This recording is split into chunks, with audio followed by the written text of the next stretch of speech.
ఆహ్వానితులకు, నాయకులకు, మీడియా మిత్రులకు, ఇక్కడ విచ్చేసినటువంటి ఆహ్వానితులకు, అలాగే ఇక్కడ పనిచేస్తున్నటువంటి కార్మికులకు, ప్రతి ఒక్కరికి నా హృదయపూర్వక నమస్కారాలు.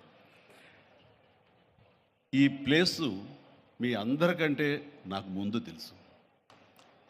2000 సంవత్సరంలో రామ్దేవ్ ఇది ప్రారంభించినప్పుడు ఇక్కడ కొన్ని మొక్కలు పాంప్లెట్ వేసి మా ఇంటికి తీసుకొచ్చి, మీరు ఇల్లు కడుతున్నారు, ఏదైనా ఉపయోగపడుతుందో చూడండి అంటే వెంటనే ఎంత ముచ్చరేసిందంటే, ఎప్పుడో విదేశాలకు వెళ్ళినప్పుడు ఇలాంటి మొక్కలు, ఇలాంటి కళాకృతులు, ఇలాంటి అద్భుతమైనటువంటి సజీవ శిల్పాలు, జీవం ఉన్నటువంటి ఇలాంటివి చూస్తుంటే ఇలాంటి మనం తీసుకెళ్ళిపోతే బాగుండే, వాడ షిప్లో తీసుకెళ్తే బాగుండే అని అంత టెంప్ట్ అయ్యేవాడిని. అలాంటిది ఇక్కడ హైదరాబాదులో ఈ శివారుల్లో ఒకటి లభిస్తుందంటే కనుక చాలా ఆనందంగా ఉంటుంది. రామ్దేవ్ ఫస్ట్ ఆఫ్ ఆల్ నేను కూర్చున్న చోట బయట కనపడకుండా నాకు ఏదైనా ఫెన్సింగ్ లాగా ఉండాలి, అలాంటి గుబురుగా ఉండకూడదు అంటే అక్కడ చక్కగా కొమ్మల్ని ఒక ఫెన్సింగ్ లాగా అల్లి పైన మాత్రం గ్రీన్ ఉండేలాగా పెద్ద స్క్రీన్ చేశాడు. అది ఇప్పుడు చూస్తుంటే కనుక ఎంత బాగుంటుందంటే బయట నుంచి చూసేవాళ్ళకి నేను జైల్లో ఉన్నట్టు ఉంటుంది, అన్ని కటకటాల్లాగా ఉంటుంది.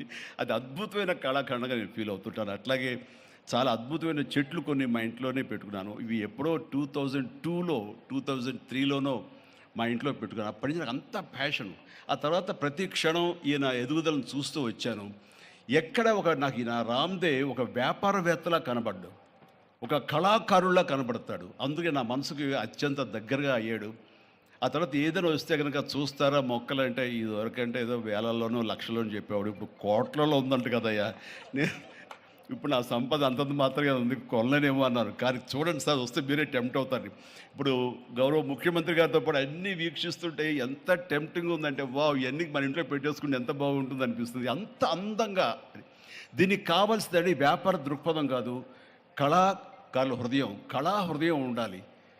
నా మటుకు నేను అతని ఒక కళాకారుడుగాను, ఒక ఆర్టిస్ట్గా చూస్తాను. నేను అంత తపన లేకపోతే, అంత ఇష్టం లేకపోతే సుదీర్ఘకాలం 24-25 ఇయర్స్ పాటు దీని మీద ఎక్స్పెరిమెంట్ చేస్తూ, ఎన్నో చోట్ల రీసెర్చ్ చేస్తూ, ఎక్కడెక్కడ ఏమేమి మొక్కలు దొరుకుతాయి, ఎక్కడెక్కడ ఈ శిలాకృతులు దొరుకుతాయి, ఆ శిలలు ఇక్కడ ఎలా తీసుకురావాలి అని దాని మీద అది దుర్భేద్యం అనుకోకుండా ఇది సాధ్యమే, ఇది మన ప్రాంతం వాళ్ళకి, మన హైదరాబాదుకి, మన స్టేట్కి అందం తీసుకొచ్చేది, మన దేశంలోనే గొప్పగా చెప్పినటువంటి గొప్ప పార్క్ అవుతుందని ఆయన మనసులో మెదిలిన ఆలోచన, ఆయన పడ్డ కష్టం, తీసుకున్న శ్రమ ఈ రోజున ఇక్కడ అద్భుతమైన కళాఖండంగా ఇన్ని ఎకరాల్లో చోటు చేసుకుందంటే కనుక నా భూతో నా భవిష్యత్తు. ఎవరైనా సరే అంత డబ్బులు ఉంటే కనుక ఏం వ్యాపారం చేద్దాం, ఇంత స్థలం ఉంది కదా, దీన్ని ఎలా రియల్ ఎస్టేట్ చేద్దాం, దీన్ని ఏదో గవర్నమెంట్ వాళ్ళ మన్నలతో వాళ్ళ పర్మిషన్లతో తీసేసుకుని అక్కడ మనం మల్టీ స్టోరీ పెట్టుకుంటే ఆయన జీవితం కాదు కదా, తరతరాలు కూడా నిలిచిపోతాడు. అలా కాకుండా ఆయన కేవలం ఒక లోపల ప్యాషన్, చిన్నప్పటి నుంచి కాలేజీ రోజులో చదివే దగ్గర నుంచి, ఆర్ట్ కాలేజీలో చదువుతున్న దగ్గర నుంచి కూడా ఆయన మదిలో ఉన్నటువంటి ఆయన బ్రెయిన్ చైల్డ్. అలాంటి దాన్ని ఈ రోజున ఈ రూపం తీసుకొచ్చారంటే ప్రతి క్షణం, ప్రతి కార్నర్ ముఖ్యమంత్రి గారు చూసి ఎంత ముచ్చటపడిపోతున్నారంటే అంత ఇంత కాదు. ఎలా చేశారు, ఇది ఎలాగ వచ్చింది, అది ఎలా వచ్చింది అని అడుగుతున్నారు. నేను కొన్ని అడుగుతున్నాను. అడిగి ఇది షూటింగ్స్కి ఇస్తారా రామ్దేవ్ అని అడిగితే, ఇస్తానండి కానీ ఫస్ట్ షూటింగ్ మీదైతేనే అన్నాడు.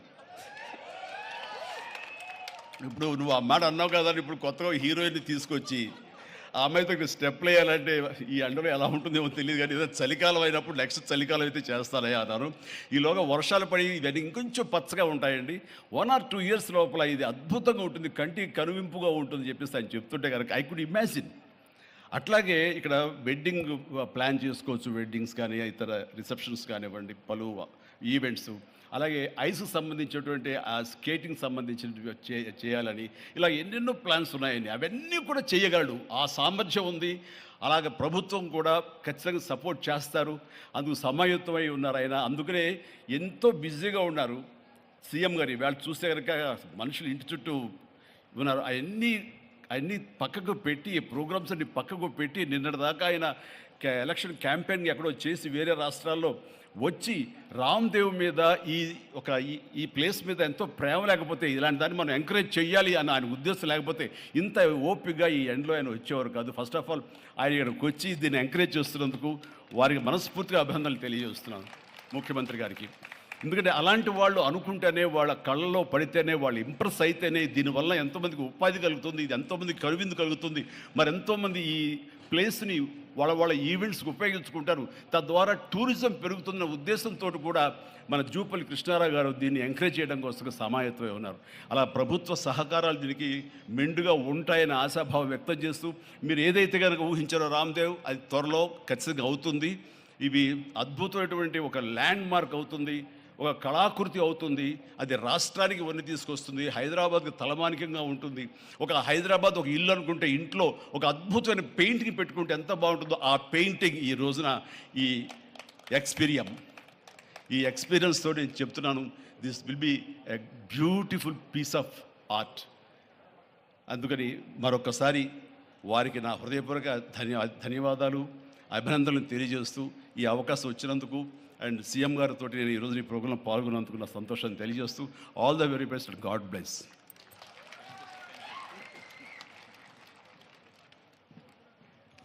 ఎక్స్పీరియంలో చిరంజీవి గారు స్టెప్పులు వేసినటువంటి ఆ సాంగ్ మేము త్వరలోనే చూడాలి అని మనస్ఫూర్తిగా కోరుకుంటూ ఉన్నాము.